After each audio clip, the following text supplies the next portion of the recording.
একটা বিউটি কন্টেস্টের বিচারক এবং গ্রুমার হিসেবে কাজ করছি, miss and Mrs beauty plus. সেটাতেও ও আমার সাথে আছে। আমি একজন জাজ হিসেবে এবং গ্রুমার হিসেবে আছি এবং ও উপস্থাপিকা হিসেবে আছে।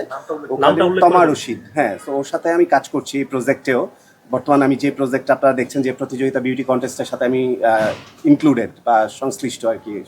তো সে বাইরের থেকে একটা মেয়ে চমৎকারভাবে নিজেকে প্রেজেন্ট করে বাংলাদেশকে বড় করে এই যে মুকুটটা ছিনিয়ে এনেছে, তাও আবার সে কি বলে, তাকে দেখলাম যে তাকে বিকিনি পরতে হয়নি, তাকে তথাকথিত যে ফর্মুলাগুলা, যে বাইন্ডিংসগুলা বিউটি কন্টেস্টের, সেগুলো থেকে বেরিয়েও সে তার ট্যালেন্ট এবং তার বুদ্ধিমত্তা সৌন্দর্য দিয়ে তার মুকুটটা সে ছিনিয়ে এনেছে।